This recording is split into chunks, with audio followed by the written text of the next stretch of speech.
Alright, welcome back here. So I'm just going to give you my thoughts, show you a few things with the turbo. How do I like it?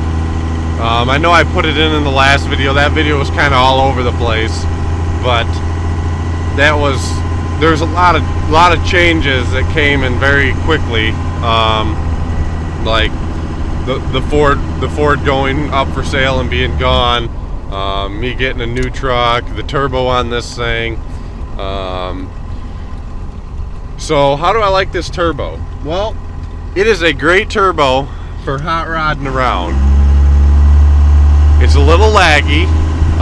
It was so laggy that it was smoky when you first, like, you'd smoke out the road before you spooled the turbo. So my pump was set up for was set up a little differently. So like the low boost fuel, there was just way too much of it, and you'd get on it and it would just smoke the entire road out, and then the turbo would take over. It'd clean up and you just take off.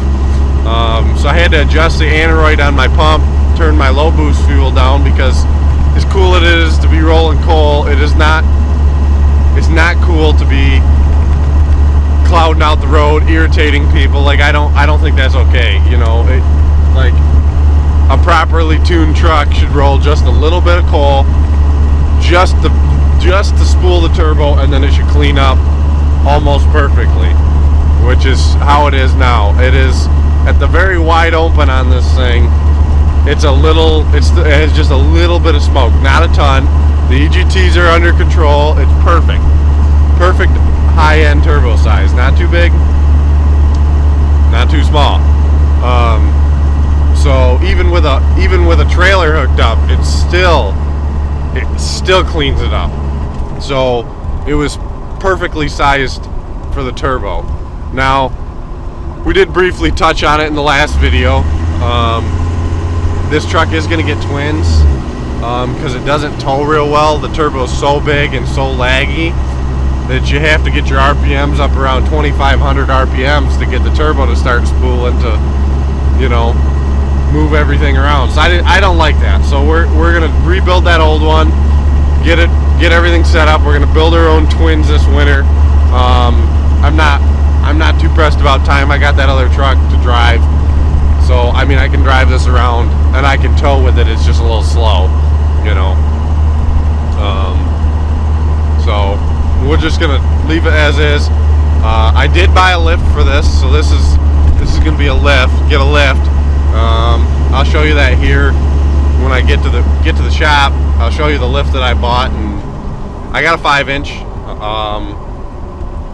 So I think it should work out pretty good. I think it'll ride nice too. Came with limiting straps and all that. The only thing we're concerned about is the back. It is an add-a-leaf back. It was supposed to be a block, but it turned out to be an add-a-leaf.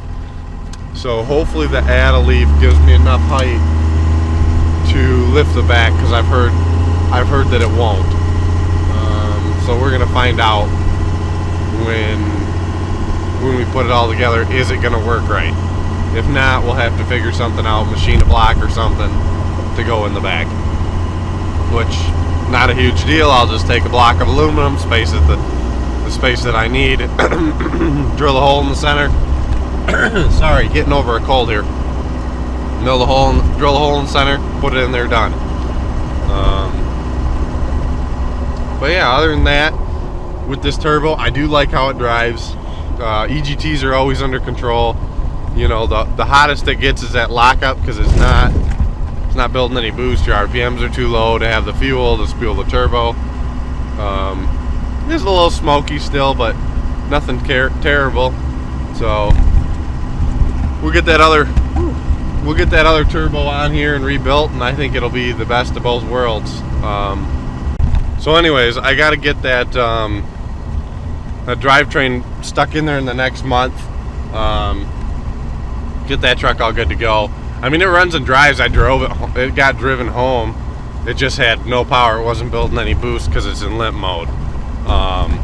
So the new engine drivetrain will be going in there, and then engine trans, all that good jazz. So that'll be a nice truck here in not very long. The body's pretty clean. It just, the doors aren't the cleanest, but you know what? who cares?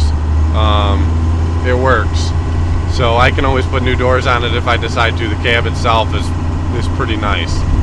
So stay tuned for that, because that's going to get a different front bumper, flatbed, you know. This is basically the same stuff that was on the Ford. I'm going to be doing to that, but I'm going to be doing...